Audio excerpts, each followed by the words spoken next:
Bonjour à toutes et à tous, je suis ravi de vous retrouver pour cette troisième et dernière capsule autour du marketing de bouche à oreille.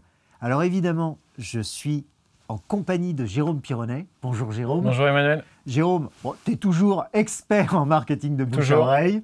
Et on va se focaliser aujourd'hui sur ces entrepreneurs qui ont une dizaine d'années d'expérience et qui sont plutôt bien établis.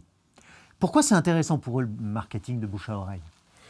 Ben justement, ils ont 10 ans d'activité. Donc en 10 ans, ils ont appris à savoir avec qui ils avaient envie de travailler en priorité. Le fait est qu'en s'entourant de bons partenaires, ils vont demander les cibles avec lesquelles ils ont envie d'être en connexion. Imaginons que tu sois architecte et tu as travaillé essentiellement sur des marchés publics et que tu as envie d'aller vers les industriels, mais tu n'as pas les connexions pour aller vers ces industriels. Eh bien, tu vas les demander à ton réseau. Et les personnes de ton réseau vont t'amener vers cette cible avec qui tu as envie de travailler. Donc ça, c'est le premier intérêt. Le deuxième intérêt, c'est de sortir un peu de ton isolement de chef d'entreprise. Quand tu as 10 ans d'activité derrière toi, tu as envie d'avoir de soutien, de faire des affaires, mais aussi de partager avec tes pairs, d'avoir des conseils sur des difficultés que les autres aussi peuvent rencontrer et auxquelles ils peuvent répondre. Tu ne te sens pas tout seul en fait. Exactement. Et le troisième point, c'est de continuer à enrichir ton carnet d'adresses.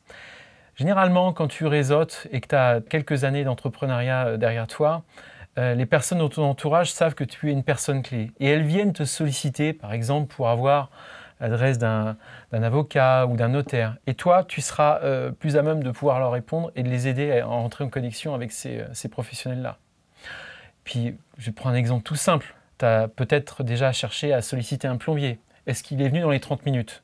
Tu rigoles ou quoi?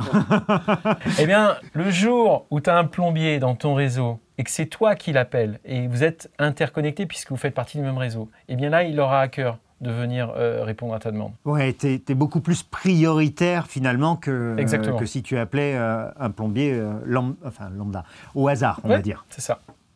C'est ça la force du marketing de bouche à oreille finalement. Oui, c'est ça. Même quand on a beaucoup d'expérience, on a toujours besoin de ressources, on a toujours besoin des autres.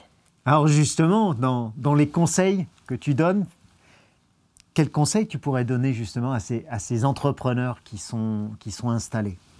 C'est d'accepter que même après autant d'années d'expérience, ils ont besoin des autres, ils ont besoin d'être entourés. Et puis, s'ils ont démarré un jour, ils ont certainement soit démarré tout seuls, soit ils ont été appuyés par une personne.